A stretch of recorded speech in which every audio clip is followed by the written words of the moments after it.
Blood splattered across the dusty boardwalk as Lillian Reynolds shielded her children with her own body, her heart pounding against her ribs like a trapped bird. The year was 1875, and the small town of Juniper Creek, Arizona Territory, was supposed to be their salvation, not their execution ground. "Please," she begged, looking up at the cruel-eyed man who held the deed to her late husband's debts in one hand and a pistol in the other. "Take me, not my children." Her copper hair had fallen loose from its pins, tumbling down her shoulders as she knelt in the dirt, arms spread wide to protect 7-year-old Emma and 5-year-old Thomas, who cowered behind her skirts. 3 days of running had left dark circles under her blue eyes, her once fine dress now tattered and stained. "Your husband owed me a small fortune, Mrs. Reynolds," sneered Victor Holloway, tobacco juice staining his unkempt beard. "Someone's got to pay." The small crowd that had gathered on the main street stood frozen, nobody willing to intervene against Holloway, whose gang had terrorized the region for months.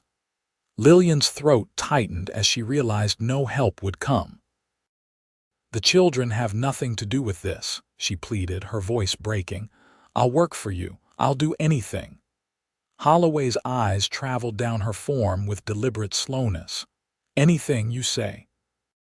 A shadow fell across them both, and the distinctive click of a hammer being drawn back silenced the murmurs of the onlookers. "The lady and her children aren't going anywhere with you," came a deep voice, steady as bedrock. Lillian dared to look up. The sun outlined the tall figure of a man, his face shadowed beneath a wide-brimmed hat. Dust clung to his long trail coat, and at his hip hung a weathered holster with a Colt revolver, his hand resting casually upon it. "This ain't your business, stranger," Holloway snarled, though Lillian noticed his gun hand trembled slightly.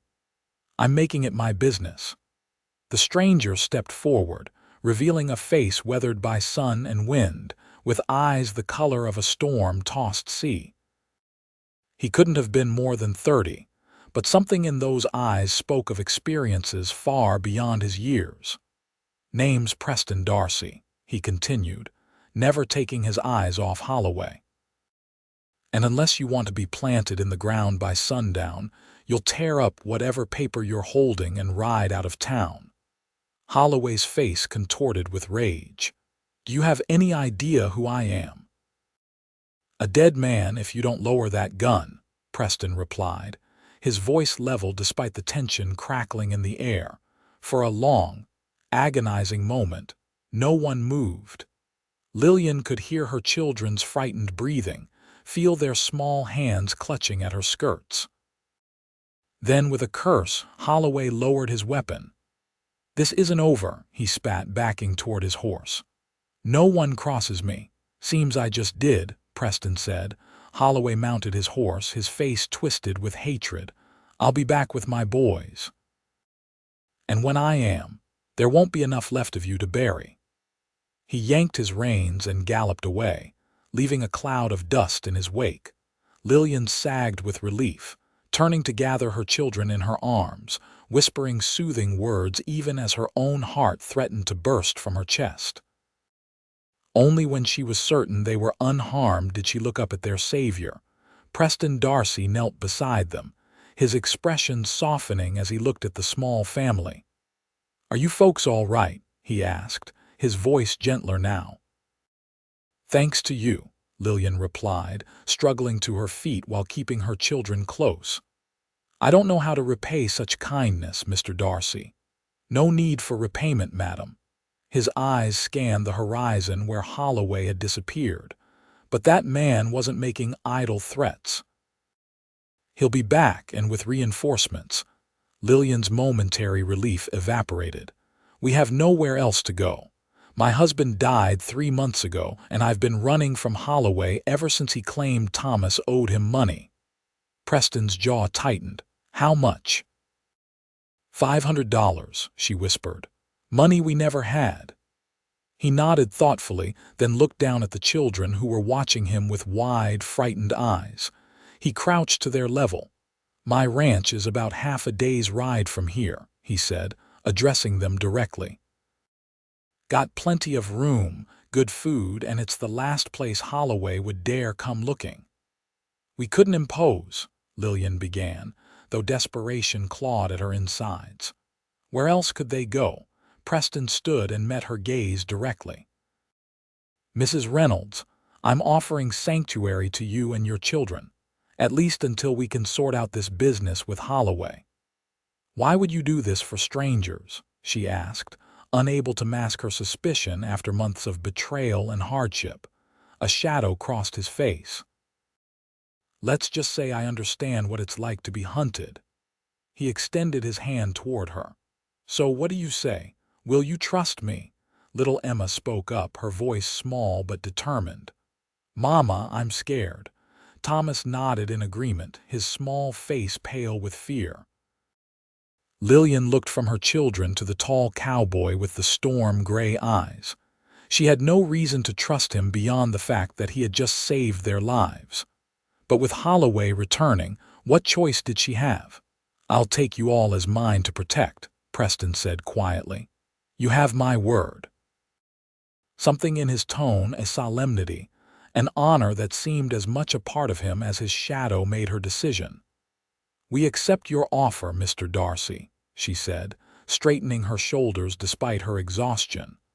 "And may God reward your kindness." Preston's mouth quirked in what might have been the ghost of a smile.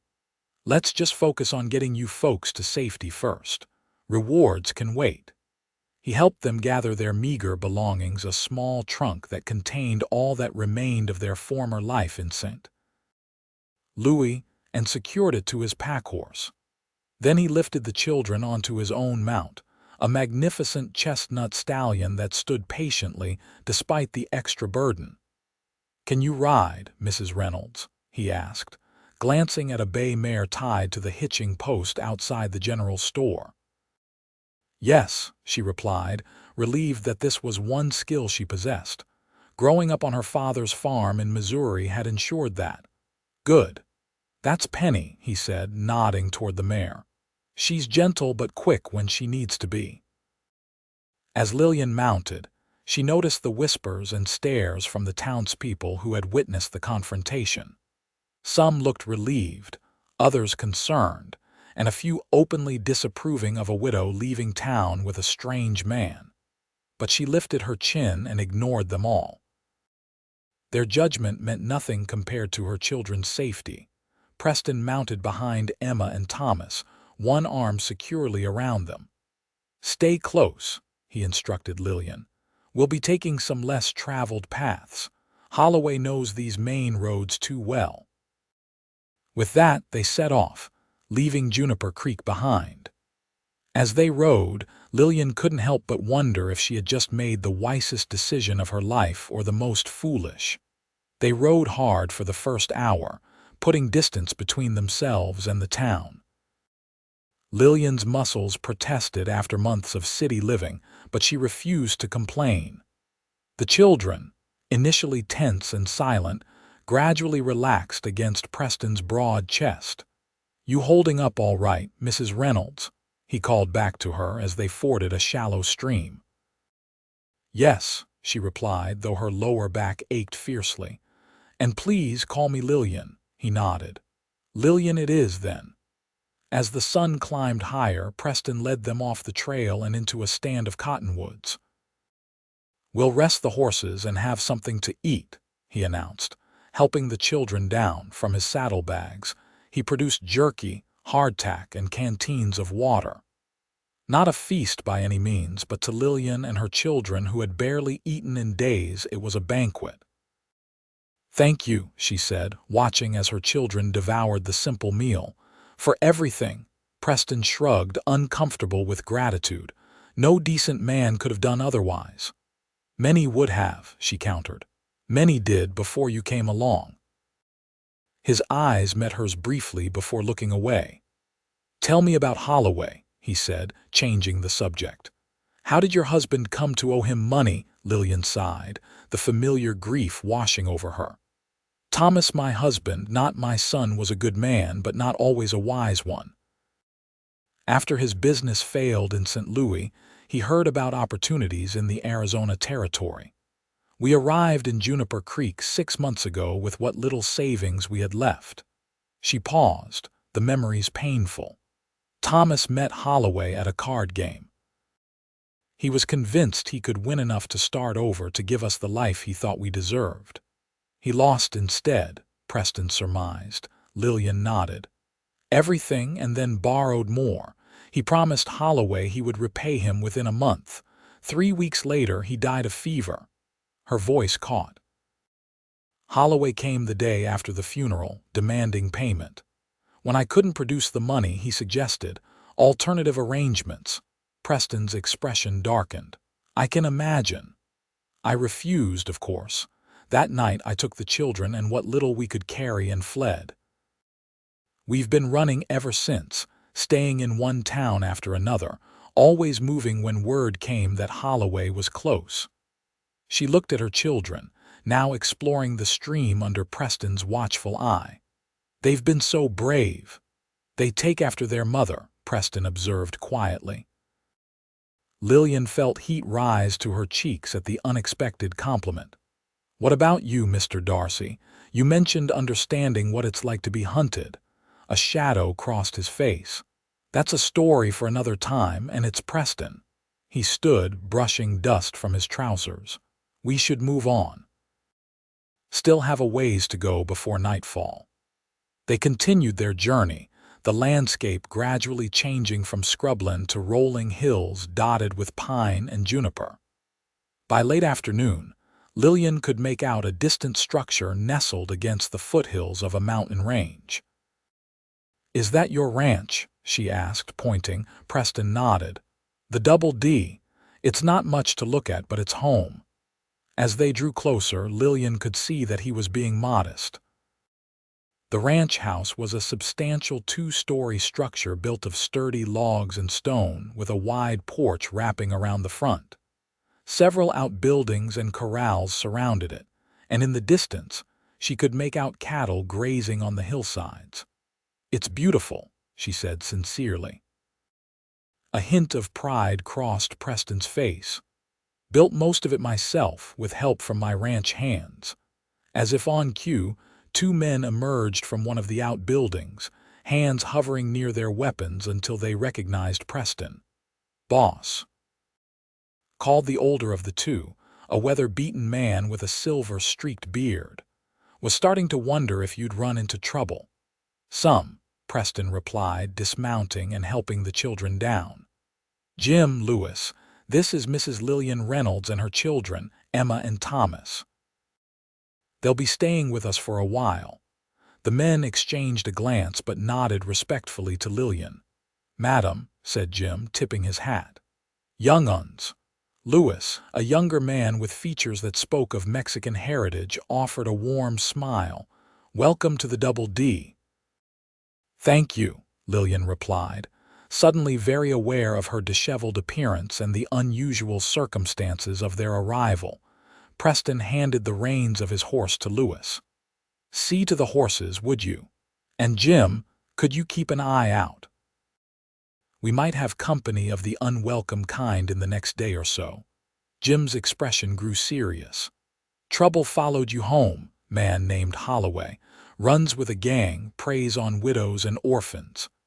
The older man spat on the ground. Say no more, I'll alert the boys. Preston nodded and turned to Lillian and the children. Let's get you folks settled. The interior of the ranch house was surprisingly comfortable, with polished wood floors, sturdy furniture, and colorful woven rugs that added warmth to the space. A large stone fireplace dominated the main room, and shelves lined with books suggested that Preston Darcy was more than just a simple rancher. It's not what I expected, Lillian admitted as Preston showed them to a large bedroom on the 2nd floor. What were you expecting? He asked, a hint of amusement in his voice. I'm not sure. Something more primitive, I suppose, he chuckled. I like my comforts, Mrs. Reynolds. Just because I live on the frontier doesn't mean I have to live like a savage. The room he'd given them contained a large bed and a smaller trundle that could be pulled out for the children. Clean linens, a washstand with fresh water, and even a small vase of wildflowers suggested that someone had taken care to make the space welcoming. The housekeeper comes 3 times a week, Preston explained, noting her surprise. Mrs. Ortega. You'll meet her tomorrow. She'll be glad for the company. She's been telling me this house needs a woman's touch for years. Before Lillian could respond to that loaded statement, Emma tugged at her sleeve. Mama, I'm hungry, she said plaintively. Preston knelt to the child's level. Well, Miss Emma, what do you say we find something to eat? Mrs. Ortega always leaves something in the kitchen. The little girl nodded eagerly, her earlier fear of the stranger apparently forgotten. Go with Mr. Darcy, Lillian told her children. I'll join you shortly. Once alone, Lillian allowed herself a moment of pure relief, sinking onto the bed and finally letting the tears flow. They were safe, at least for now. She had no illusions that Holloway would give up easily, but for the first time in months, she could breathe without the constant fear of looking over her shoulder. After washing her face and tidying her hair as best she could, Lillian made her way downstairs to find Preston and the children in the kitchen.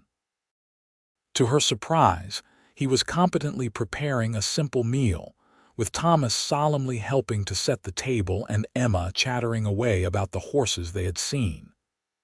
And Mr. Preston says I can help feed the chickens tomorrow if it's all right with you, Mama, Emma was saying as Lillian entered. I'm sure that would be fine, Lillian replied, touched by how quickly her usually shy daughter had warmed to their host. Preston looked up from the stove where he was tending to what smelled like beef stew. Hope you don't mind. The little ones were hungry, and I'm not half bad at heating up Mrs. Ortega's leftovers. Not at all, Lillian said, moving to help. Please let me do something, he shook his head. You've been riding all day. Sit down and rest. It felt strange to be waited upon, especially by a man, but Lillian was too exhausted to argue. The stew was delicious, rich with vegetables and tender beef, and there was fresh bread that Preston had warmed in the oven. As they ate, Preston asked the children gentle questions about their lives before, showing genuine interest in their answers. Thomas, who had barely spoken since his father's death, gradually opened up, explaining with childish solemnity how he had helped his father in his store in St. Louis. Sounds like you're quite the businessman already, Preston said seriously. I could use someone like you to help me count the cattle. Thomas's eyes widened. Really? Absolutely. Can't run a ranch without keeping proper count. The boy straightened in his chair, pride evident in his small face. After dinner, the children's eyelids grew heavy, the excitement and long day catching up with them. Lillian excused herself to put them to bed.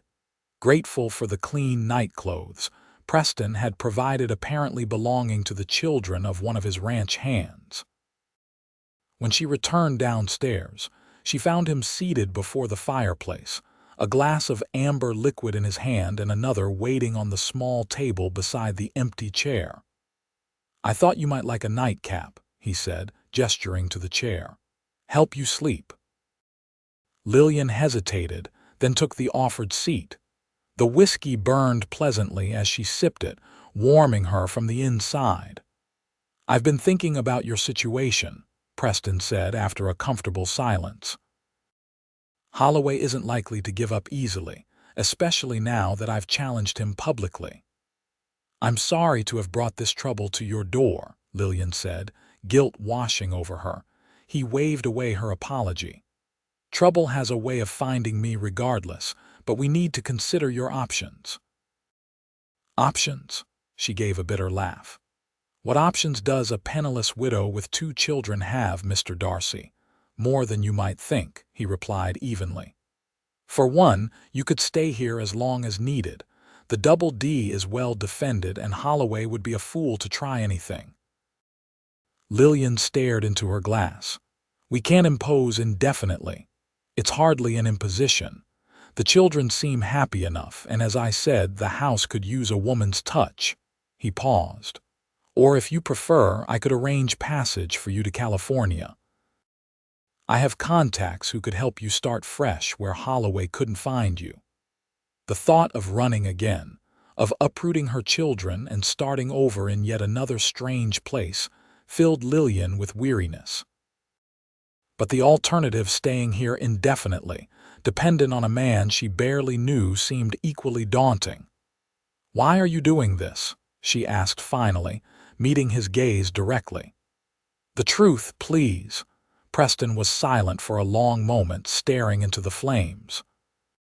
When he spoke, his voice was low and tinged with an old pain. 8 years ago, I had a wife and a daughter, he said. They were traveling to visit her parents when their stagecoach was attacked by bandits. There was a man on that stage, a marshal, who could have protected them, but he chose to save himself instead. His knuckles whitened around his glass. I swore then that I would never turn away from someone who needed protection, especially a woman and her children. Lillian's heart ached for him. I'm so sorry for your loss. He nodded once, acknowledging her sympathy. So you see, Mrs. Reynolds, there are no strings attached to my offer. You and your children can stay as long as you need and leave whenever you wish. Lillian, she reminded him gently, and thank you. I don't know what we would have done without you. A hint of a smile touched his lips. Get some rest, Lillian. Tomorrow will be soon enough to make decisions. She nodded and rose, suddenly aware of how exhausted she truly was. At the foot of the stairs, she paused and looked back at him, still seated before the fire. Good night, Preston, she said softly. He turned, the firelight catching the silver in his eyes. Good night, Lillian. As she climbed the stairs to join her sleeping children, Lillian couldn't help but feel that something had shifted between them, some understanding reached that went beyond words. And for the first time since Thomas's death, she allowed herself to feel a glimmer of hope for the future. The next morning dawned clear and bright, sunlight streaming through the curtains to wake Lillian from the deepest sleep she'd had in months. For a moment, she was disoriented. Then the events of the previous day came rushing back. She was in Preston Darcy's home, under his protection. Beside her, the children still slept soundly, their faces peaceful in repose. Careful not to wake them, Lillian slipped from the bed and dressed in the same travel-worn clothes she'd been wearing for days, making a mental note to ask about washing facilities. Her trunk contained a few other garments, but they too needed attention after their long journey. Downstairs, she found the kitchen occupied by a plump, middle-aged woman with graying black hair and a kind face, who was kneading dough with practiced hands. Ah, you must be Senora Reynolds, the woman said with a warm smile. I am Maria Ortega. Senor Darcy told me you and your little ones would be staying with us. Yes, thank you, Lillian replied, slightly embarrassed to be found in such a disheveled state. I hope we're not disrupting your routine. Mrs. Ortega laughed, a rich, melodious sound. Disrupting? No, no, it is good to have a family in this house again. Too long Senor Darcy has lived alone with his ghosts. The casual mention of Preston's past losses gave Lillian pause. He told me about his wife and daughter, she said quietly. The housekeeper nodded, her expression softening. 8 years and still he grieves, perhaps now with children's laughter in the house again. She trailed off, then briskly changed the subject. You must be hungry. Sit, I will make you breakfast. Despite Lillian's protests that she could help, Mrs. Ortega insisted on serving her coffee and freshly baked bread with honey. explaining that Preston had ridden out at dawn to check on the cattle but would return for the midday meal. He also asked me to tell you that there are clothes in the trunk in the spare room, Mrs. Ortega added. They belong to his sister when she visits. You are welcome to use them until yours can be washed. Lillian was touched by the thoughtfulness. That's very kind. Could you show me where I might do laundry later? No need, I will take care of it, the housekeeper insisted. You rest today. Tomorrow is soon enough to work. Shortly after breakfast, the children appeared, drawn by the scent of baking. Mrs. Ortega immediately took to them, producing cinnamon rolls that had them wide-eyed with delight. The morning passed pleasantly, with Lillian exploring the house while the children, initially shy with Mrs. Ortega, quickly warmed to her grandmother like affection. The ranch house was larger than it had appeared, with several bedrooms upstairs, a study filled with books, and even a small music room containing a piano that looked well used. Senor Darcy plays, Mrs. Ortega explained when she found Lillian examining it. Very beautifully. His mother taught him. Each new discovery painted a more complex picture of Preston Darcy, not just the hard-edged cowboy who had faced down Holloway without flinching, but a man of education and refinement who had chosen this frontier life for reasons of his own. Around midday, Lillian heard hoofbeats approaching and looked out to see Preston dismounting from his horse, deep in conversation with Jim. Their serious expressions sent a chill through her, and she hurried outside, skirts rustling. "Is everything all right?" she called, shielding her eyes against the sun. Preston looked up, his face relaxing slightly at the sight of her. "Just ranch business," he said, though something in his tone made her doubt him. Jim tipped his hat to her and led the horses away, leaving them alone. "The children have been asking for you," Lillian said, falling into step beside Preston as he walked toward the house.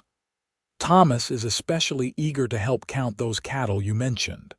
A genuine smile crossed Preston's face, transforming his rugged features. "Is that so? Well, I'd be glad for the assistance. How are you settling in?" "Very well, thank you. Mrs. Ortega has been most welcoming." "Good. I was hoping you'd be comfortable here." He paused at the foot of the porch steps. "Lillian, there's something you should know. Jim spotted riders about 10 miles east of here. Could be nothing, but it could be Holloway," she finished, her momentary peace shattered. Preston nodded grimly. "I've sent Lewis to town to alert the sheriff, and we've doubled the watch. No one will get near this house without us knowing."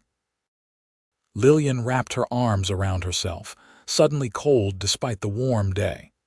"I've brought danger to your home. I'm so sorry." "Don't be," he said firmly. "This is exactly where you need to be right now. The Double D has weathered Apache raids and cattle rustlers. We can handle Holloway and his men." His confidence was reassuring, but Lillian couldn't shake the fear that had been her constant companion for months. "What if someone gets hurt because of us?" Preston's expression softened, and he reached out to touch her arm lightly. "Lillian, look at me. No one is getting hurt. I promise to protect you and your children, and I keep my promises." There was such certainty in his gray eyes that Lillian found herself believing him despite her fears. "Thank you," she whispered. The moment was broken by Emma's excited voice calling from the doorway. "Mr. Preston." "Mrs. Ortega made apple pie for dinner," Preston chuckled, his hand falling away from Lillian's arm. "Well, we can't keep apple pie waiting, can we?" he called back, winking at Lillian as he offered her his arm to escort her inside. Dinner was a lively affair, with the children chattering about their day exploring the ranch house and Preston regaling them with tales of ranch life that had even Thomas laughing, a sound Lillian hadn't heard in far too long. For a few hours, the threat of Holloway seemed distant and unreal. After the children were put to bed, however, reality returned. Preston invited Lillian to join him on the porch, where they sat in comfortable rocking chairs, watching the sunset paint the western sky in brilliant oranges and purples. "It's beautiful here," Lillian observed, breathing in the clean, pine-scented air. "It has its moments," Preston agreed, his profile strong against the fading light. "I bought this land right after Rachel and Sarah died. Needed somewhere to heal, somewhere far from memories. Did it work?" She asked softly. He considered the question. "Some days better than others.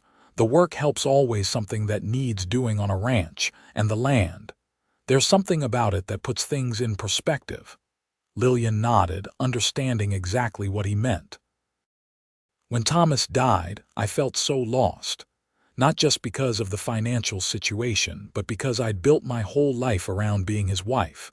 Without him, I didn't know who I was anymore beyond being Emma and Thomas's mother. And now," she smiled ruefully, "now I'm still figuring that out." Running from Holloway hasn't left much time for self-discovery. Preston was silent for a moment, then said, "Tell me about Thomas, your husband. What was he like?" The question caught her off guard. Few people had asked her about Thomas the man, rather than Thomas the debtor or Thomas the merchant. "He was kind," she began slowly. "Quick to laugh, terrible at cards despite his confidence in his abilities.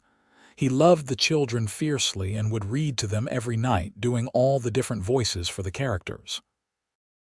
As she spoke, memories washed over her, good ones that had been overshadowed by the circumstances of his death and its aftermath. "He had grand dreams for us. That's why he took the risk of moving west. He wanted the children to have opportunities he never had." "He sounds like a good man who made a mistake," Preston said, his voice free of judgment. "He was," Lillian agreed, surprised to find that talking about Thomas no longer brought the sharp pain it once had. "What about your wife? What was she like?" A shadow crossed Preston's face, but he answered. "Rachel was a force of nature. Stubborn as a mule and twice as clever. We met in Boston. I was there on business. She was giving a speech at a women's suffrage meeting. Caused quite the scandal when the son of Franklin Darcy fell for a radical women's rights advocate." "You're from Boston?" Lillian asked, surprised. Preston nodded. "Born and raised in Beacon Hill society. My father expected me to take over the family shipping business, but I had other ideas." "So you became a rancher in Arizona instead," Lillian mused. "Quite a change." "Life takes unexpected turns," he said, his gaze meeting hers. "Sometimes for the worse, sometimes for the better." Something in his tone made Lillian's heart beat faster, and she looked away, focusing on the first stars appearing in the darkening sky. "Indeed it does." They sat in companionable silence as night fell fully, the only sounds the chirping of crickets and the occasional distant lowing of cattle. It was peaceful in a way Lillian had almost forgotten could exist. "We should go in," Preston said eventually, rising from his chair. "Early start tomorrow. I promised Thomas that cattle counting." Lillian stood as well, suddenly aware of how close they were standing on the porch. "Yes, he's very excited about that." Preston smiled down at her, his face half illuminated by the light spilling from the window. For a breathless moment, Lillian thought he might lean down and kiss her, and more surprising still, she realized she wanted him to. Instead, he stepped back, gesturing for her to precede him inside. "Good night, Lillian." "Good night, Preston," she replied, confused by the mixture of relief and disappointment she felt as she climbed the stairs to her room. The next morning, Preston made good on his promise, taking Thomas out to help with the cattle count, while Lillian and Emma stayed behind to help Mrs. Ortega with household tasks. Lillian insisted on working despite the housekeeper's protests, finding comfort in the familiar rhythm of domestic chores. Emma proved to be a natural with the chickens, gathering eggs with careful concentration that made both women smile. The little girl had bloomed in just these few days at the ranch, the haunted look in her eyes gradually replaced by childish curiosity and joy. "Your daughter, she is happy here," Mrs. Ortega observed as they hung laundry on the line behind the house. "Yes, both children seem to have taken to ranch life," Lillian agreed, pinning one of her freshly washed dresses to the line. The borrowed clothes from Preston's sister fit well enough, though they were a bit loose in places. The woman must have been taller than Lillian, with a more substantial build. "And you, Senora, are you happy here?" The question was gentle but direct in Mrs. Ortega's way. Lillian considered it seriously. "I'm grateful for the safety and hospitality. Beyond that," she shrugged. "It's too soon to think of happiness." Mrs. Ortega made a non-committal sound. "When my Eduardo died, God rest his soul, I thought happiness was finished for me. Then I came to work for Senor Darcy, and I found purpose again." She gave Lillian a knowing look. "Happiness comes in many forms and often when we least expect it." Before Lillian could respond, a shout from the direction of the corral drew their attention. Preston had returned with Thomas, the boy perched proudly in front of him on the saddle.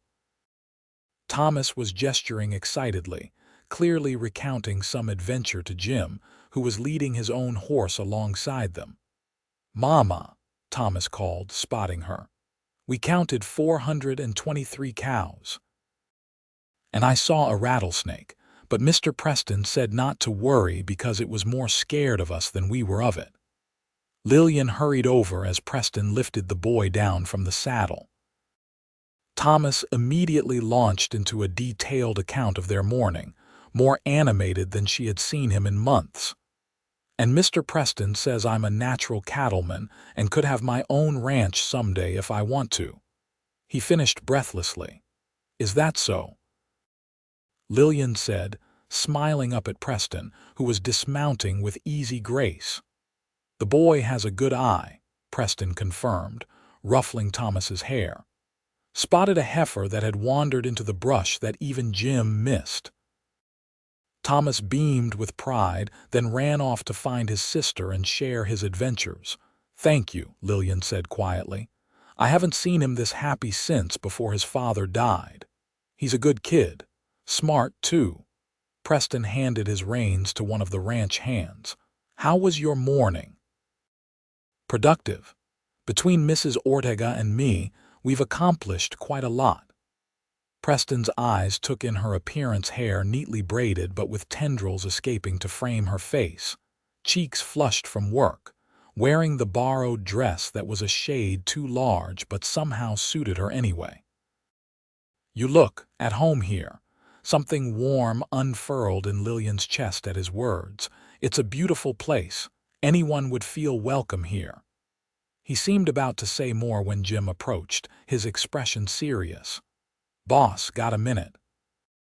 Preston excused himself, walking a short distance away with his foreman.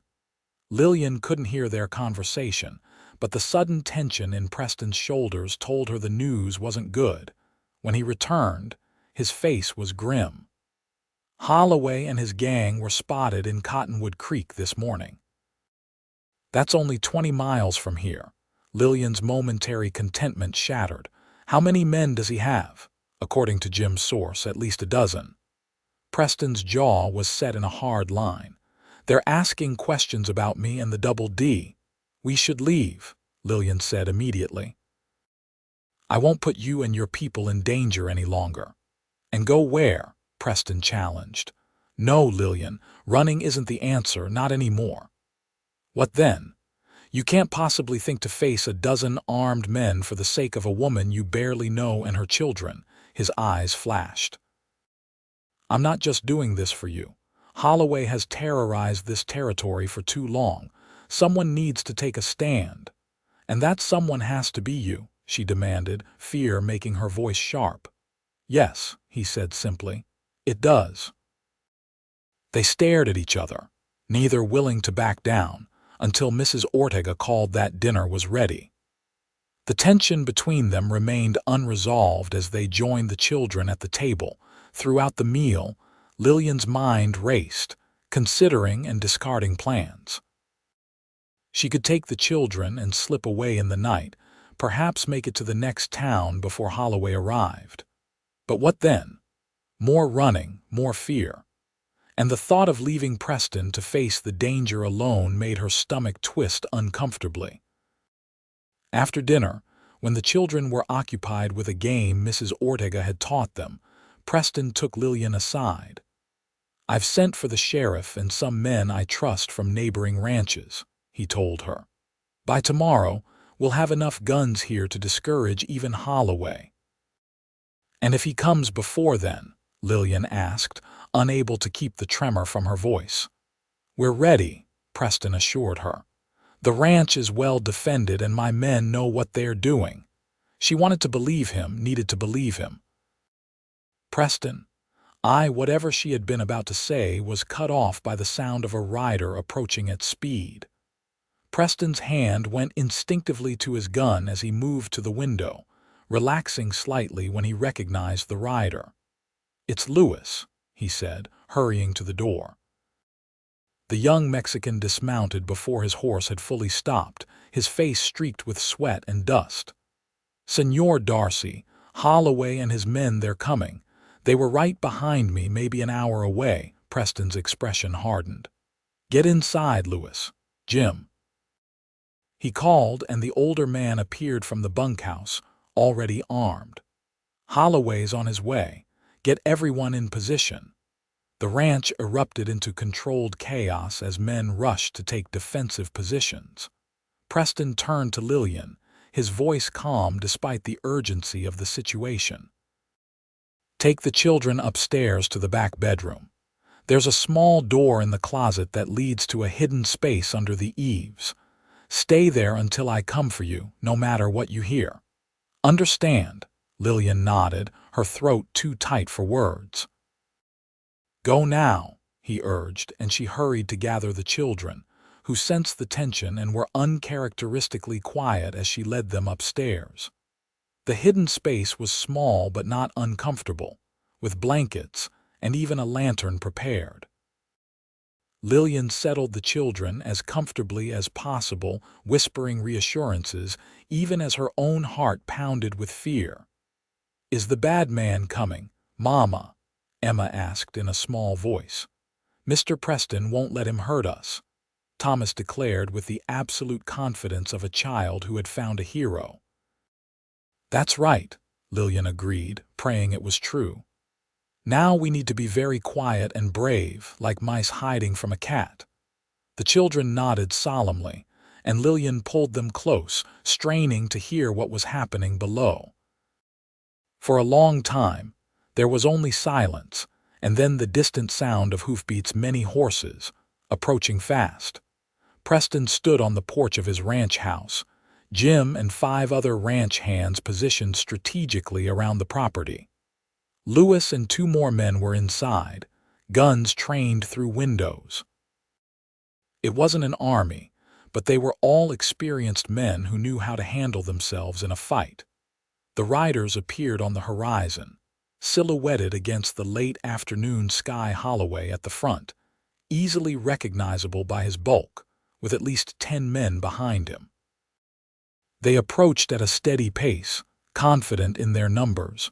Preston stepped forward as they reached the yard, his stance relaxed but alert, one hand resting casually near his holster.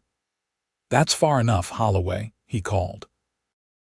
The gang leader reined in his horse, surveying the ranch with calculating eyes. "Nice place you got here, Darcy. Shame if something were to happen to it." "State your business and move on," Preston replied evenly. "You're not welcome here." Holloway spat a stream of tobacco juice onto the dirt. "You know why I'm here. That Reynolds woman and her brats, they're coming with me payment for a debt owed." "There is no debt," Preston said. "And even if there was, you'll not collect it by threatening a widow and her children." A murmur ran through Holloway's men, some shifting uncomfortably in their saddles. Preston noted it with interest. Not all of them were committed to this cause. "This ain't your fight, Darcy," Holloway growled. "Step aside, give us the woman, and we'll leave your ranch standing." Preston's voice hardened.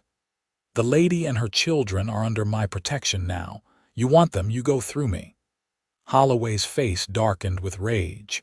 "You willing to die for some stranger's whore and her bastards?" The insult was calculated to provoke, but Preston didn't rise to the bait. "I suggest you watch your language and your step, Holloway. The sheriff's on his way with a posse. How do you think that will end for you?" Uncertainty flickered across Holloway's face, quickly replaced by bravado. "You're bluffing." "Am I?" Preston raised an eyebrow. "Sheriff Williams doesn't take kindly to men who threaten women and children. And I hear the new territorial governor is offering a substantial reward for the capture of certain outlaws operating in these parts." This clearly struck home. Several of Holloway's men exchanged nervous glances, and one even turned his horse as if preparing to leave. "Hold your ground," Holloway barked at his wavering followers. Then, to Preston, "You're making a powerful enemy, Darcy. I don't forget those who cross me." "Neither do I," Preston replied coldly. "Now get off my land before I decide that the reward money is worth the trouble of bringing you in." For a tense moment, it seemed Holloway might order his men to attack anyway. His hand hovered near his gun, and Preston prepared for the worst. Then, with a curse, Holloway yanked his horse's reins. "This ain't over," he snarled. "Not by a long shot." "It is for today," Preston said firmly. With a final venomous glare, Holloway wheeled his horse around and rode away, his men following with varying degrees of reluctance. Preston and his ranch hands maintained their positions until the riders disappeared from sight. Then Jim approached, relief evident on his weathered face. "Think they're really gone?" he asked. "For now," Preston replied. "Double the watch tonight just in case. And send Lewis to town first thing in the morning to alert the sheriff about Holloway's presence in the area." Jim nodded and moved off to relay the orders. Preston took a deep breath, the tension of the confrontation slowly ebbing from his body. Then he remembered Lillian and the children, still hidden upstairs, and hurried into the house. Lillian heard footsteps approaching and clutched her children tighter, her heart racing. Then Preston's voice called softly through the door. "Lillian, it's safe to come out now." Relief flooded through her as she pushed open the hidden door and emerged, helping the children out after her. Preston stood in the bedroom, looking tired but unharmed. "What happened?" she asked anxiously. "We heard horses. Holloway and his men came, but they've gone now," Preston assured her. "No shots fired, no one hurt. They just left." Lillian couldn't believe it had been resolved so peacefully. Preston's mouth quirked in a half-smile. "Let's just say I convinced them it wasn't worth their while to start trouble."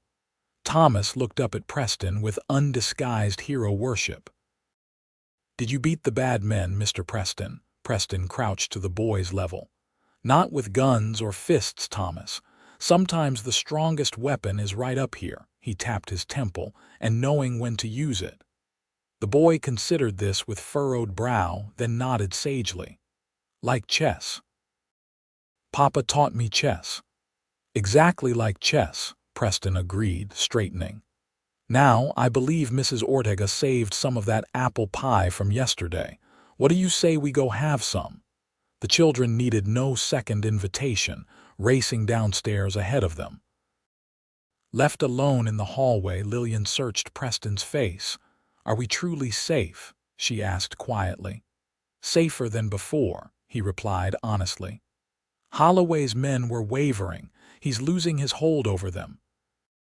And I wasn't bluffing about the sheriff. He should be here by tomorrow, and with him comes the law." Lillian nodded, then impulsively reached for Preston's hand, squeezing it in gratitude. "Thank you for everything." He looked down at their joined hands, then met her eyes with an intensity that made her breath catch. I told you I'd protect you and the children, Lillian. I meant it. There was something in his gaze beyond simple protection, something that spoke of deeper feelings developing between them. For a moment, neither moved, the air charged with unspoken possibilities. Then Emma's voice called up the stairs. "Mama, Mr. Preston. The pie is getting cold." The spell broken. Lillian released Preston's hand with a soft laugh. "We'd better not keep them waiting." "No," he agreed, his eyes still holding hers. "We shouldn't." As they descended the stairs together, Lillian felt something shift within her, a seed of hope taking root where before there had been only fear and uncertainty. Perhaps, just perhaps, they had found not just a temporary refuge at the Double D, but a place to begin anew. The next morning brought Sheriff Williams and 3 deputies to the Double D, their arrival heralded by a cloud of dust visible from the kitchen window, where Lillian was helping Mrs. Ortega prepare breakfast. "The law has arrived," the housekeeper observed with satisfaction. "Now perhaps Senor Holloway will think twice before causing more trouble." Lillian wasn't so certain. Men like Holloway rarely gave up easily, especially when their pride was wounded. Still, the presence of the sheriff was reassuring, and she felt some of the tension leave her shoulders as she watched Preston greet the lawman in the yard. The children were still asleep, exhausted from the previous day's excitement, giving Lillian a rare, quiet moment to consider her situation. She had been at the Double D for less than a week, yet already it felt more like home than anywhere had since leaving St. Louis. The children were thriving. She had found purpose in helping with the household, and Preston was becoming someone she could no longer think of as merely a benefactor or protector. There was something growing between them, something unexpected and fragile, but undeniably real. "He looks at you the way my Eduardo used to look at me," Mrs. Ortega said quietly, following Lillian's gaze to where Preston stood conversing with the sheriff. Lillian felt heat rise to her cheeks. "I'm sure I don't know what you mean." The older woman merely smiled knowingly and returned to her biscuits. Preston entered the kitchen a few minutes later, removing his hat as he crossed the threshold. "Sheriff Williams would like to speak with you, Lillian, if you're willing.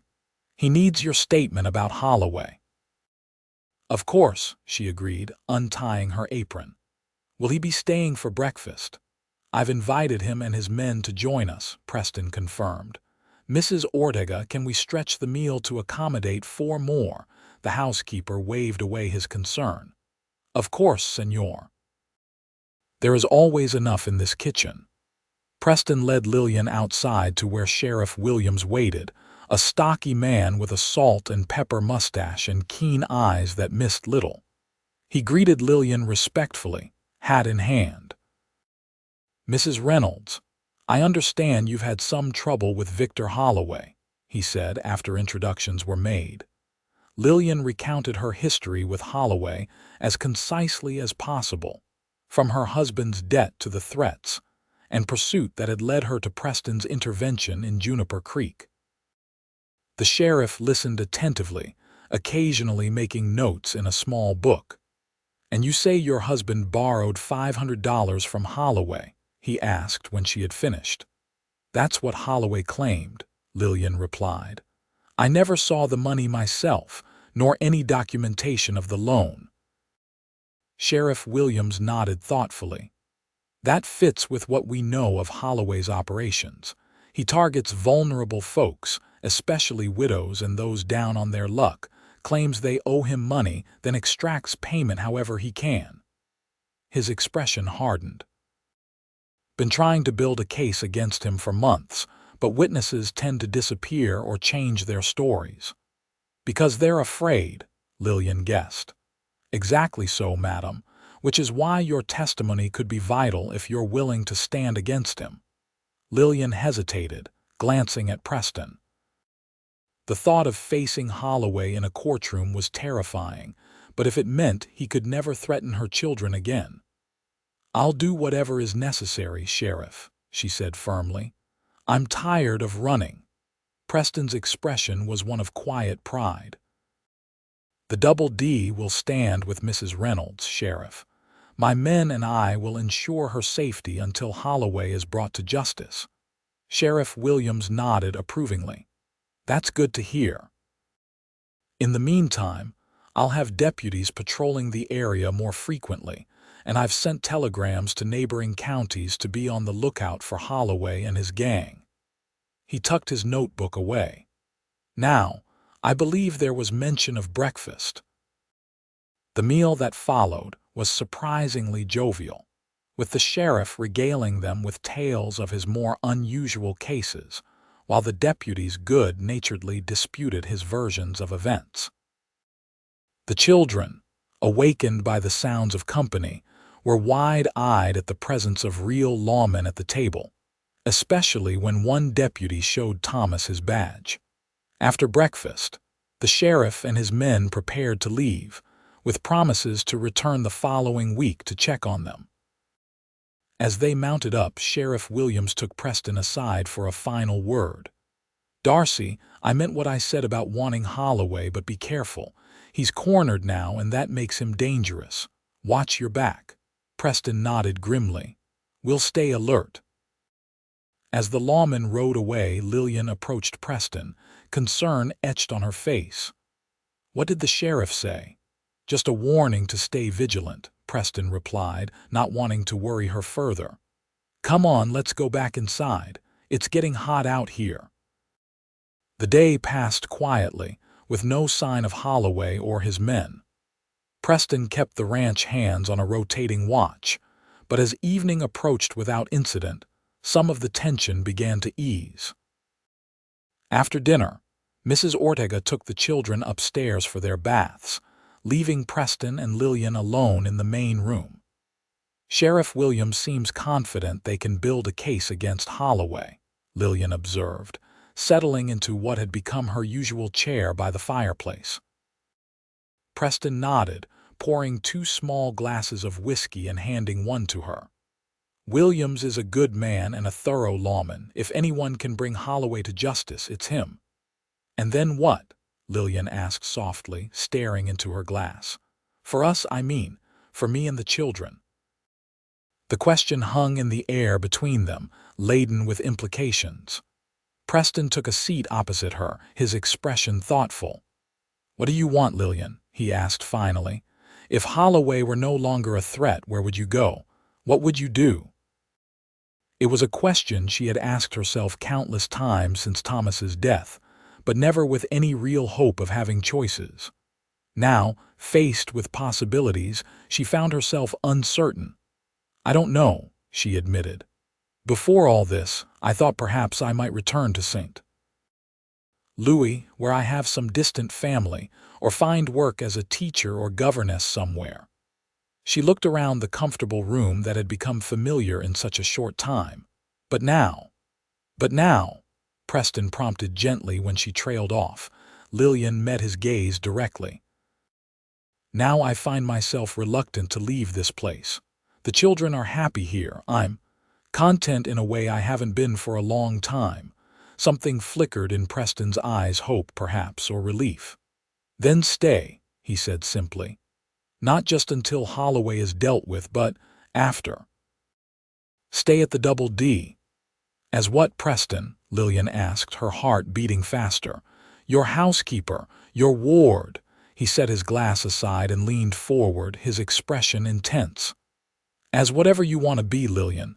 As my partner, my—" He hesitated, then finished softly, "My wife, if you'd consider it." Lillian's breath caught. "Your wife, Preston, we've known each other less than a week." "I know," he acknowledged with a rueful smile. "It sounds mad when you put it like that. But I also know that I haven't felt this way about anyone since Rachel, and I never expected to feel this way again." He reached for her hand, his touch gentle. "I'm not asking for an answer now, just think about it, about staying, about us." Lillian's mind whirled with conflicting emotions: surprise, hope, fear, and something deeper that she was hesitant to name. "I will," she promised. "Think about it, I mean." Preston nodded, squeezing her hand once before releasing it. "That's all I ask." They sat in companionable silence for a time, each lost in thought, until the sound of small feet on the stairs announced the children's return from their baths. "Mr. Preston," Emma called, hurrying into the room in her nightgown, hair still damp. "Mrs. Ortega says you know stories about the stars. Will you tell us one before bed?" Preston looked to Lillian, who nodded her permission with a smile. "I suppose one story wouldn't hurt," he agreed, rising from his chair. Thomas appeared behind his sister, equally eager. "Can it be about the cowboys who ride in the sky? Mrs. Ortega mentioned those." "Ah, you mean the ghost riders," Preston said seriously. "Well, that's quite a tale." Lillian watched as he led the children to the window, pointing out constellations and weaving a story that had them wide-eyed with wonder. The sight of them together, Preston's tall figure bending attentively to her children's level, their small faces upturned in rapt attention, created an ache of longing in her chest. This could be our future, she thought. A real family again. The realization was both terrifying and exhilarating.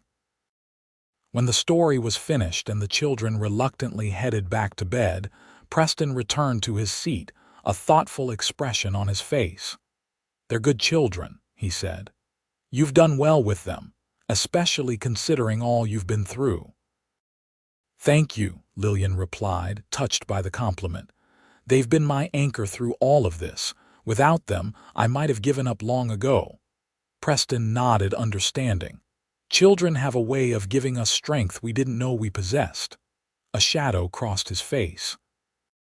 "When Sarah was born, I remember looking at her and thinking I would move mountains if she needed me to, after she died." He trailed off, lost in painful memories. Lillian reached across the space between them to touch his arm gently. "I can't imagine your loss, Preston. I'm so sorry." He covered her hand with his own. "For years after, I didn't think I'd ever want another family, didn't think I deserved one, to be honest. I blamed myself for not being there when Rachel and Sarah needed me." "It wasn't your fault," Lillian said softly. "I know that now, most days at least." His eyes met hers, vulnerability and hope mingling in their gray depths. "Meeting you and your children. It's awakened something I thought was dead, made me want things I'd convinced myself I could live without." The raw honesty in his voice moved Lillian deeply.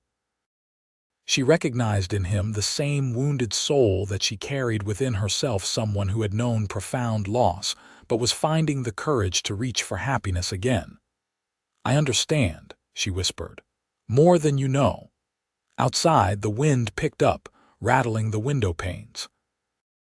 The sound broke the intimate moment, reminding them both of the world beyond the ranch house walls, a world that still held dangers. "It's getting late," Preston said, reluctantly releasing her hand. "You should get some rest." Lillian nodded, rising from her chair. At the foot of the stairs, she paused and turned back to him.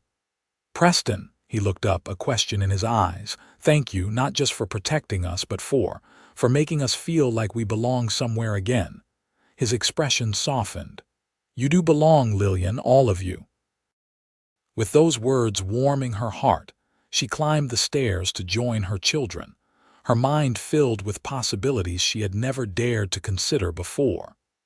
The next morning dawned gray and threatening, heavy clouds promising rain by afternoon. Lillian woke early, her dreams filled with confused images of Preston, Holloway, and an uncertain future. She dressed quickly in one of her own dresses, now clean and pressed thanks to Mrs. Ortega, and made her way downstairs. To her surprise, Preston was already in the kitchen, coffee in hand, deep in conversation with Jim at the table. Both men looked up as she entered, and something in their expressions sent a chill through her. "What's happened?" she asked immediately. Preston exchanged a glance with Jim before answering. "One of our outlying cattle pens was burned last night. No animals were harmed, but it was deliberate." "Holloway," Lillian said, not a question but a certainty. Jim nodded grimly. "Has to be. Too much of a coincidence otherwise."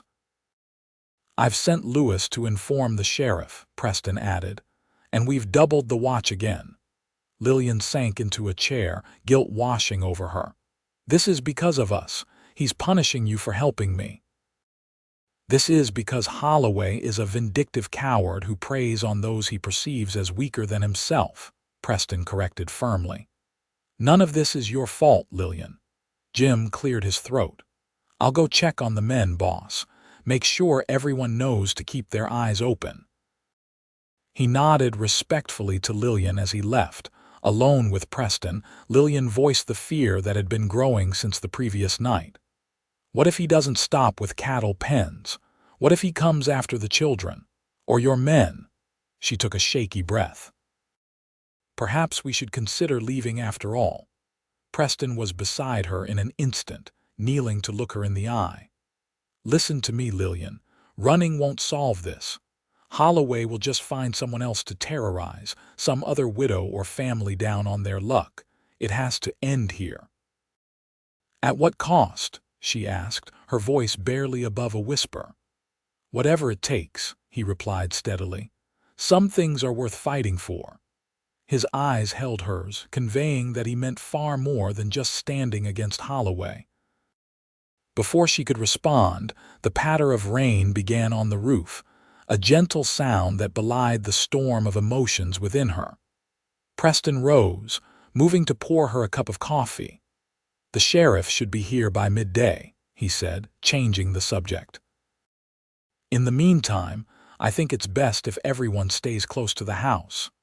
Lillian nodded agreement, accepting the coffee gratefully.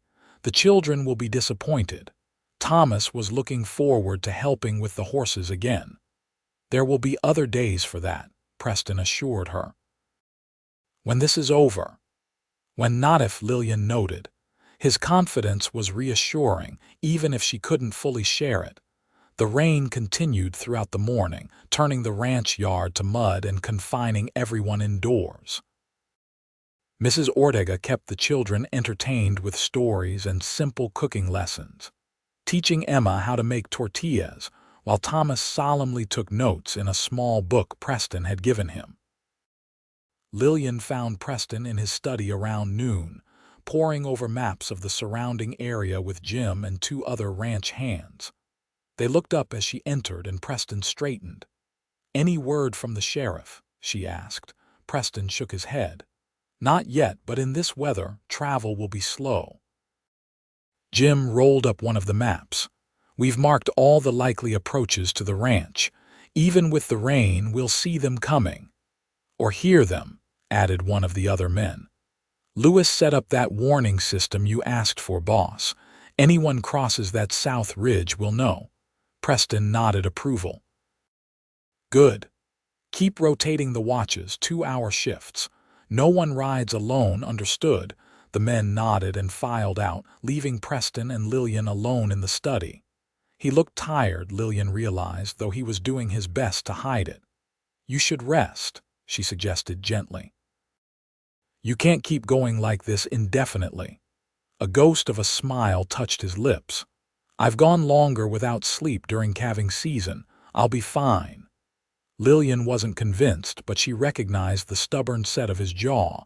Instead of arguing, she changed tactics. "Tell me about the maps." "What are you planning?" Preston hesitated, then gestured for her to join him at the desk. "We're identifying vulnerable points and potential escape routes, just in case." He pointed to various markings on the map. "The ranch house itself is defensible, but if we needed to evacuate, these are the paths we could take." The methodical planning was both reassuring and terrifying. Preston had clearly considered every possibility, including worst-case scenarios. "You've thought of everything," Lillian observed. "I try to," he replied simply. In this country, preparation can mean the difference between life and death. A commotion outside drew their attention. Preston moved swiftly to the window, Lillian close behind. Through the rain-streaked glass, they could see a rider approaching at speed, one of Preston's men from the distinctive slicker he wore. "That's Carlos," Preston said, already moving toward the door. "Something's wrong." Lillian followed him onto the covered porch as Carlos reined in his horse, water streaming from his hat and coat. "Riders coming, boss," he called above the rain. At least 8 of them, armed. Lewis recognized Holloway at the front. Preston's expression hardened. "How far?" "Maybe 15 minutes behind me. They're moving slow because of the mud, but they're coming straight for the ranch." Preston turned to Lillian, his voice urgent but controlled. "Get the children and Mrs. Ortega. Go to the hidden room just like before." Lillian nodded, fear clutching at her throat. "Be careful, Preston." For a brief moment his hand cupped her cheek. "I will. Now go." She hurried inside, calling for the children and Mrs. Ortega. They responded to the urgency in her voice without question, the children wide-eyed but obedient as they followed her upstairs. The housekeeper joined them in the hidden room, her rosary beads clutched in one hand. "Pray, Senora," she whispered to Lillian as they settled the children in the cramped space. "Pray for Senor Darcy and the men." Lillian wasn't sure if her prayers would be heard, but she closed her eyes and silently pleaded for protection for Preston and everyone at the Double D. Then, holding her children close, she waited as the sounds of preparation filtered through the walls, men's voices, the metallic click of weapons being readied, boots on wooden floors. Then, silence, broken only by the steady drumming of rain on the roof. Outside, Preston and his men took up defensive positions around the ranch house and outbuildings. The rain provided both advantage and disadvantage. It limited visibility, but would also hamper Holloway's men and make accurate shooting more difficult for everyone. "Remember," Preston told his assembled hands, "we hold our fire unless they shoot first. I want Holloway to face justice in a courtroom, not at the end of our guns if we can help it." The men nodded grimly, their faces set with determination. They were cowboys, not gunfighters, but every one of them had signed on knowing that ranch life sometimes meant defending what was yours. Preston took position on the porch, Jim beside him, as the riders emerged from the curtain of rain. Holloway sat astride his horse at the center, his face twisted with malice even through the downpour. His men spread out in a rough semicircle, hands hovering near their weapons. "You're trespassing on private property, Holloway," Preston called, his voice carrying despite the rain. "Turn around and leave while you still can." Holloway spat into the mud. "Thought you might be more reasonable after we sent our little message last night, Darcy. Guess I was wrong." "If by reasonable you mean handing over innocent people to a bully like you, then yes, you were wrong," Preston replied coldly. "The sheriff's on his way. You'd be wise to be gone before he arrives." A ugly laugh escaped Holloway. "Sheriff ain't coming, Darcy. Not today. Bridge over Carson Creek washed out an hour ago. No one's getting through from town for at least a day." He leaned forward in his saddle. "It's just us now." Preston's expression remained impassive, but inwardly he cursed. If Holloway was telling the truth, and the heavy rain made it plausible, then they were on their own. "Doesn't change anything," he said steadily. "You're still not welcome here, and you're still outnumbered." It was a bluff. Holloway had brought 8 men, and Preston had only 6 including himself, but in the rain and mud, Holloway couldn't be certain of the exact numbers arrayed against him. Uncertainty flickered across Holloway's face, quickly replaced by determination. "Last chance, Darcy. Give us the woman and her brats, and maybe we don't burn this place to the ground." "Not going to happen," Preston replied, his hand moving closer to his holster. "Make your choice, Holloway. Leave peacefully or this ends badly for you." For a long, tense moment, no one moved. Rain pattered on hats and slickers. Horses shifted nervously in the mud, and men on both sides waited for the first move. Then one of Holloway's men, a jittery-looking youth barely out of his teens, flinched at a crash of distant thunder. His gun discharged accidentally, the bullet splintering wood near Preston's head. In an instant, the yard erupted into chaos. Guns blazed from both sides, men diving for cover, horses rearing in panic. Preston dropped to one knee behind a porch pillar, returning fire with measured precision. Beside him, Jim grunted as a bullet grazed his arm but continued shooting.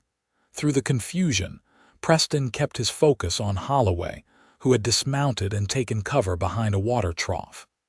The gang leader was shouting orders to his men, trying to organize an advance on the house.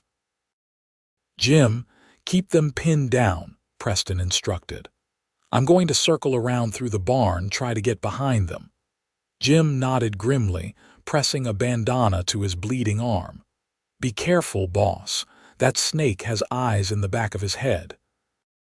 Preston slipped off the porch and made his way through the rain to the side of the house, staying low and using the weather as cover.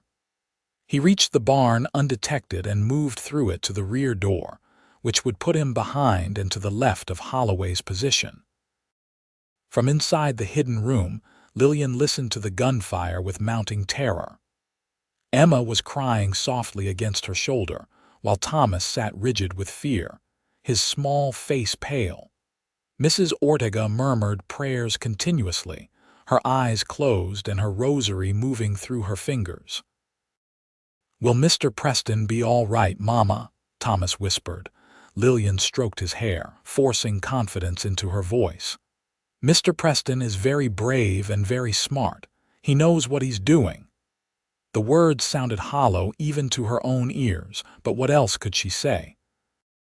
The gunfire seemed to be intensifying, and through the small vent that provided air to their hiding place, she could hear shouting and the occasional cry of pain. "Preston," she thought desperately, "please be safe. Please come back to us."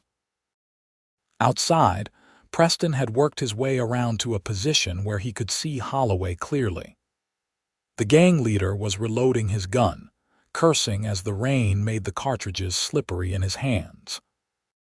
Two of his men lay motionless in the mud nearby, while the others were scattered behind various pieces of cover, exchanging fire with Preston's men. Preston took careful aim, then called out, "Drop your weapon, Holloway. It's over." Holloway's head snapped up, his eyes widening as he realized he was caught in a crossfire. For a moment, it seemed he might surrender, then his face contorted with rage, and he raised his gun toward Preston.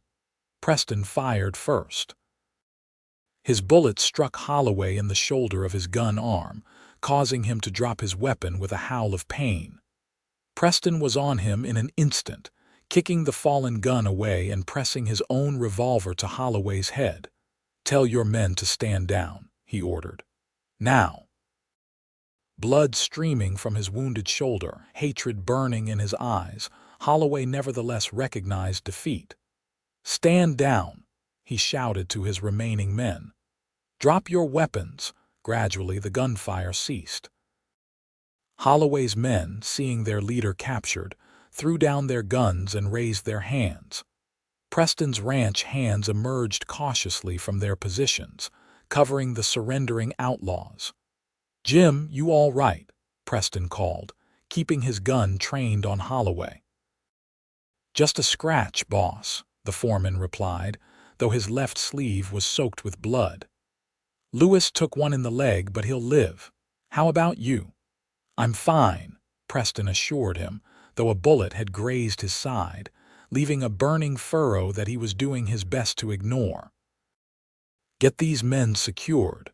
Use the bunkhouse, and someone tend to the wounded, ours and theirs." As his instructions were carried out, Preston hauled Holloway to his feet, ignoring the man's gasp of pain. "You're done terrorizing people, Holloway. When the sheriff gets here, you'll face charges for everything you've done to the Reynolds family and everyone else you've victimized." Holloway spat blood. "Big man now, ain't you, Darcy, playing hero for the widow?" Preston's grip tightened on the outlaw's uninjured arm. "The only reason you're still breathing is because I believe in the law. Remember that." With the immediate danger past, Preston's thoughts turned to Lillian and the children, still hidden upstairs. He handed Holloway over to two of his men and hurried into the house, taking the stairs two at a time despite the pain in his side. "Lillian," he called, approaching the hidden door, "it's over. You can come out now." The door opened slowly and Lillian emerged, her face pale with fear that transformed into relief at the sight of him. Without a word, she threw herself into his arms, holding him tightly. "You're alive," she breathed against his chest. "Thank God." Preston returned her embrace, burying his face in her hair for a brief, precious moment before the children tumbled out behind her, followed by Mrs. Ortega. "Mr. Preston," Emma cried, attaching herself to his leg. "We heard the guns. Were you scared?" He managed a smile for the little girl. "Maybe a little. But being brave doesn't mean not being scared. It means doing what's right even when you are scared." Thomas was examining him with serious eyes. "You're bleeding," he observed, pointing to the darkening stain on Preston's shirt. Lillian pulled back in alarm. "Preston, you're hurt." "It's just a graze," he assured her, though now that the immediate danger had passed, the wound was beginning to throb painfully. "I've had worse from tangling with ornery cattle." Mrs. Ortega clicked her tongue disapprovingly. "Sit, señor. I will get the medical supplies." She hurried off, muttering in Spanish about foolish, stubborn men. Lillian helped Preston to a chair, her hands gentle but firm. "What happened? Is it really over?" "Holloway and his men are captured," Preston confirmed as she carefully helped him remove his shirt to examine the wound. "No one was killed, though there are injuries on both sides. We'll hold them until the sheriff can get through." The relief on Lillian's face was palpable. "So we're safe now, truly safe." Preston nodded, wincing slightly as she cleaned the bullet graze with water from a basin Mrs. Ortega had brought. "Holloway will face justice for everything he's done. You won't have to run anymore, Lillian." She paused in her ministrations, her eyes meeting his. "No more running," she echoed softly. "It hardly seems real." "Believe it," he said, covering her hand with his own. "You and the children can build a new life now, wherever you choose." Something flickered in her expression, uncertainty perhaps, or a question. But before she could speak, Mrs. Ortega returned with bandages, and the moment passed as Lillian focused on dressing Preston's wound. The remainder of the day was spent tending to the injured and securing the prisoners. The rain continued unabated, confirming Holloway's claim about the washed-out bridge. It would be at least tomorrow before the sheriff could reach them. By evening, exhaustion had claimed most of the ranch. The children were put to bed early, too tired even for stories, and the wounded were settled as comfortably as possible. Preston checked on his men one last time, ensuring the prisoners were secure, before returning to the house where Lillian waited in the main room. "You should be resting," she admonished gently as he lowered himself carefully into his chair. "Too much to do," he replied, though in truth, now that he had stopped moving, weariness settled over him like a heavy blanket. Lillian poured him a glass of whiskey and brought it to him. "The men can handle the watch. You've done enough for one day." He accepted the drink with a grateful nod. "How are the children?" Sleeping soundly. "They were exhausted, poor things." She sat opposite him, her own glass cradled in her hands. "They think you're a hero, you know." Preston shook his head. I just did what needed doing. That's what heroes do, Lillian said softly. They act when others stand aside. They protect those who can't protect themselves. Her eyes met his over the rim of her glass. Like you protected us. Uncomfortable with the praise, Preston changed the subject. Have you thought about what comes next? For you and the children, I mean. Lillian was silent for a moment, gathering her thoughts. I have, actually, quite a lot. She set her glass aside and leaned forward slightly. I meant what I said earlier. It feels strange to think of not running anymore, of being able to plan a future. And what does that future look like to you? Preston asked, his heart beating faster despite his attempt at a casual tone. I'm not entirely sure yet, she admitted. But I know what I don't want. I don't want to return to St. Louis or any other city. I don't want to be dependent on distant relatives who barely know me, and I don't want to deprive my children of the happiness they've found here. Hope bloomed in Preston's chest. Are you saying you'd consider staying at the Double D, considering my offer? Lillian met his gaze directly. I'm saying I need to be certain, Preston, for my sake and for the children's. What's happened between us has been unexpected and wonderful, but also very fast. I need to know it's real, not just gratitude on my part or rescue on yours. Preston nodded slowly, understanding her caution. That's fair, more than fair. But, she continued, a small smile touching her lips, I'd like to find out if you're willing to give us time. Time is something I have plenty of, Preston replied, relief and happiness washing through him. The Double D isn't going anywhere, and neither am I. Lillian's smile widened. Then perhaps, when this is all truly over, when Holloway is safely in jail and the sheriff has taken his statement, perhaps, then we could discuss what happens next. I'd like that, Preston said, reaching across the space between them to take her hand. Very much. They sat together in comfortable silence as the rain continued its steady rhythm on the roof. The worst of the storm passed, both outside and within. The next morning dawned clear and bright, the rain finally exhausted. Sheriff Williams and his deputies arrived mid-morning, having repaired the damaged bridge enough to cross. They took charge of Holloway and his men, documenting the events of the previous day and taking statements from Preston, Lillian, and the ranch hands. You've done the territory a service, Darcy, Sheriff Williams said as his deputies loaded the prisoners onto wagons for transport back to town. Holloway's been a thorn in our side for years. With Mrs. Reynolds's testimony and the charges from this attack, he'll be looking at a long stretch in territorial prison. Good, Preston said firmly. That's where he belongs. The sheriff nodded agreement. Mrs. Reynolds, the circuit judge, will be in town next month. Will you be available to testify? Lillian, standing beside Preston on the porch, glanced up at him before answering. Yes, Sheriff, I'll be here. Something in her tone, a certainty, a permanence, warmed Preston's heart. She was choosing to stay, at least for now. As the sheriff's party departed with their prisoners, a sense of true peace settled over the Double D for the first time since Lillian and her children had arrived. The wounded were recovering, the damage from the gunfight was being repaired, and life was beginning to return to normal, albeit a new normal that included the sound of children's laughter around the ranch house. In the days that followed, Lillian found herself falling into a comfortable routine.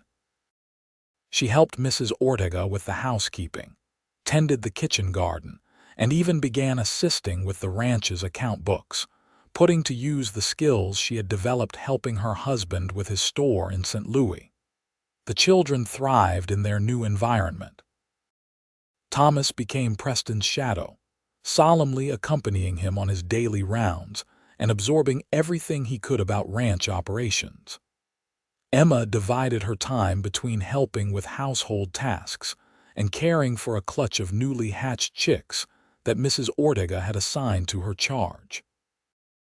And Preston watched it all with quiet amazement, his house transformed from a place of solitary existence to a home filled with life. He found himself looking forward to meals where conversation flowed freely, to evenings spent reading aloud to the children, to the simple pleasure of Lillian's company as they sat on the porch watching the sunset. 2 weeks after Holloway's capture, Preston found Lillian in the garden, harvesting late summer vegetables for dinner. The sun caught in her copper hair, loosely braided and falling over one shoulder, and he paused for a moment simply to watch her, struck anew by her quiet strength and grace. "Need some help?" he offered, approaching with a spare basket. Lillian looked up with a smile that never failed to quicken his pulse. "Always welcome. These tomatoes won't pick themselves." They worked side by side in comfortable silence for a time, the only sounds the buzz of insects and the occasional distant lowing of cattle. Finally, Preston spoke the words that had been on his mind for days. "Lillian, do you remember what we discussed the night after the fight with Holloway?" "About giving ourselves time," she nodded, her hand stilling on a ripe tomato. "I remember. I've been thinking," Preston continued carefully, "that perhaps 2 weeks isn't enough time to be certain of such important decisions. That perhaps you and the children might consider staying through the winter at least. The mountain passes can be treacherous once the snow comes. And Preston," Lillian interrupted gently, amusement in her eyes. "Are you trying to find excuses to keep us here?" He smiled ruefully. "Is it that obvious?" "Quite," she replied, setting down her basket and turning to face him fully. "But as it happens, I've been thinking along similar lines myself." Hope surged within him. "You have," Lillian nodded, her expression softening. "The children are happier than I've seen them since before their father died. I'm finding purpose in work I enjoy. And you?" She hesitated, a blush coloring her cheeks. "You've become very important to all of us." Preston took her hands in his, heedless of the garden soil that dusted both their fingers. "Lillian, I know it hasn't been long, but I'm more certain of my feelings with each passing day.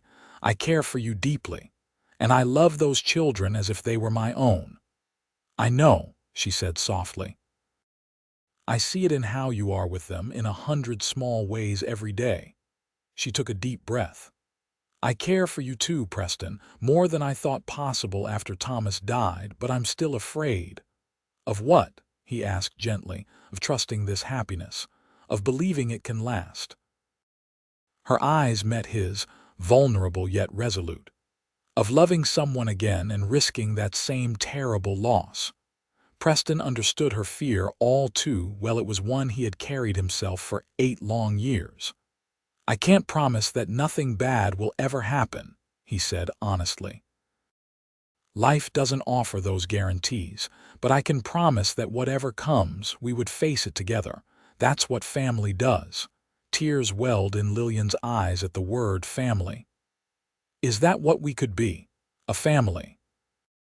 "We already are, in all the ways that matter," Preston replied, his voice husky with emotion. "The only question is whether you're ready to make it official." Lillian was silent for a long moment, searching his face. Whatever she saw there must have reassured her, for she smiled through her tears. "Ask me again, Preston.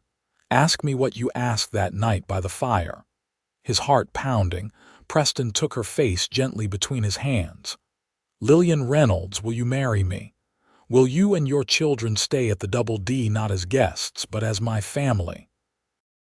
"Yes," she whispered, covering his hands with her own. "Yes to all of it." Preston's joy was too great for words. Instead, he drew her close and kissed her, pouring all his love and hope and promise into that single perfect moment. Lillian responded with equal fervor, her arms encircling his neck as she returned his kiss with a passion that left no doubt of her feelings. When they finally parted, both breathless and smiling, Preston rested his forehead against hers. "I love you, Lillian. I think I have since that first moment in Juniper Creek, when you faced down Holloway to protect your children. And I love you, she replied, the words coming easily now that they had been acknowledged. For your courage, your kindness, and for showing us that there was still good in the world when we needed it most. A shriek of childish laughter from the direction of the chicken coop reminded them they weren't alone on the ranch. Lillian chuckled, stepping back slightly though her hands remained linked with Preston's. Should we tell the children? She asked. Preston nodded eagerly. Right away. Though I suspect Thomas at least has been hoping for this. He asked me last week if he could call me Pa someday. Lillian's eyes widened. He did. He hasn't said anything to me. I think he wanted to be sure it was a possibility first, Preston explained. He's a cautious boy, our Thomas, our Thomas. The simple phrase brought fresh tears to Lillian's eyes, happy ones this time. Let's go find them, she said, squeezing Preston's hands before releasing them to pick up her basket. They found the children by the corral, where Thomas was solemnly brushing a gentle old mare while Emma chattered to the horse about her chicks.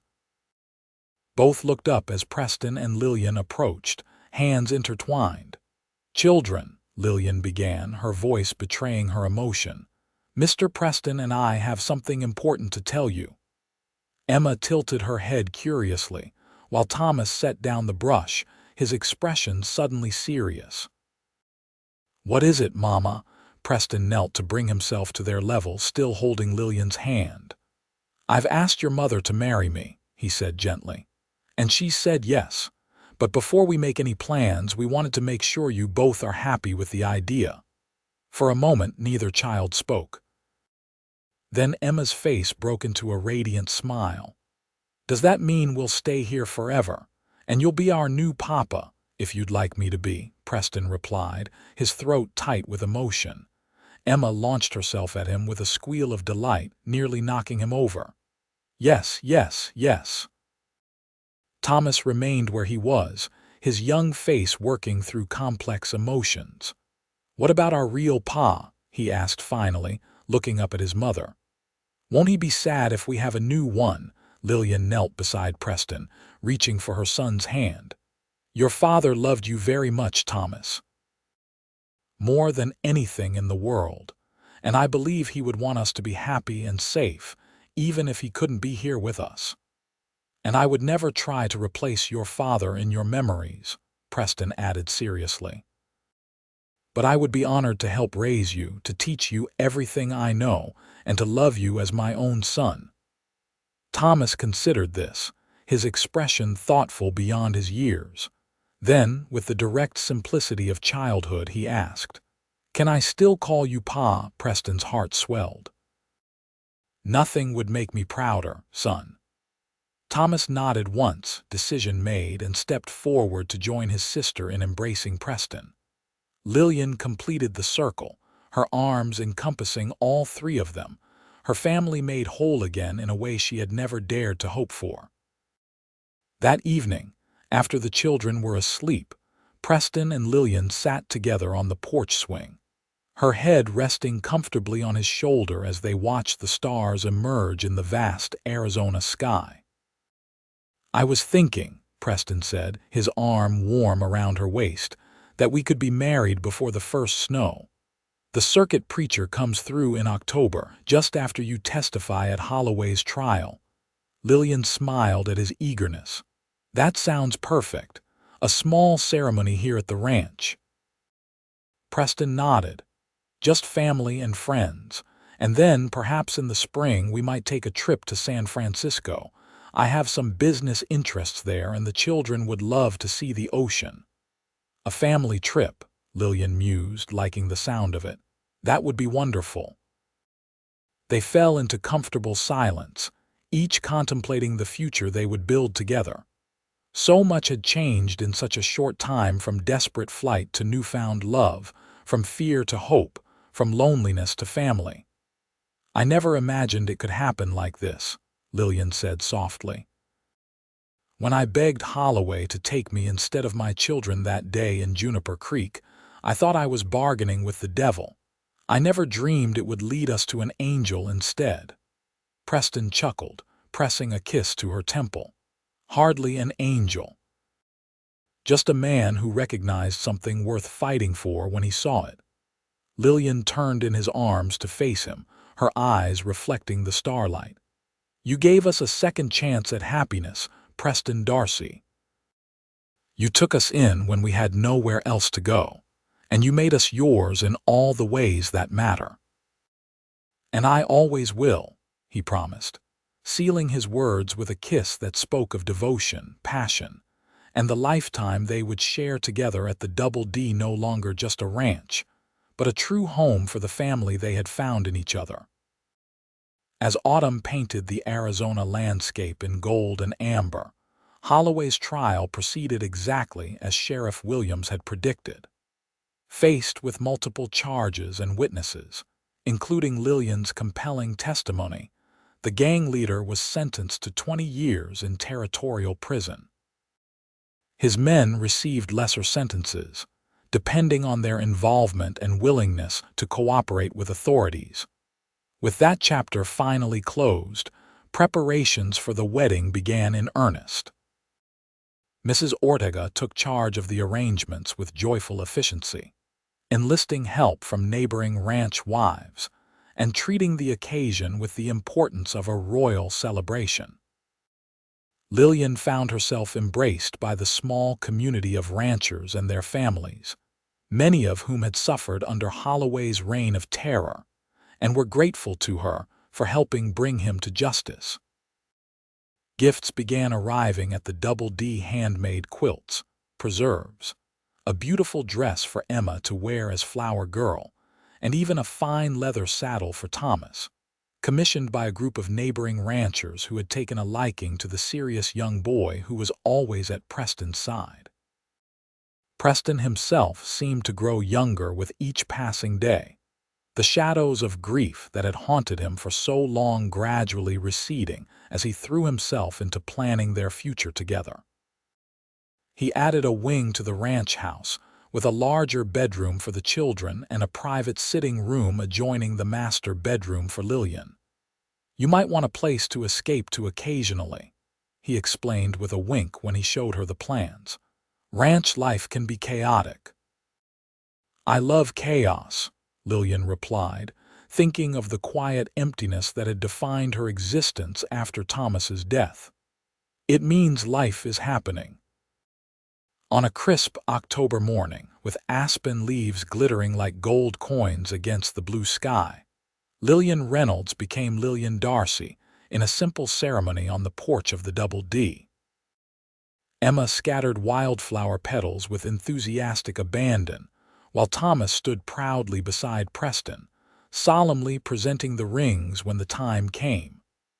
"I take you as mine," Preston vowed, his voice steady and sure as he slipped the simple gold band onto Lillian's finger. "You and your children, now our children, to love and protect for all the days of my life."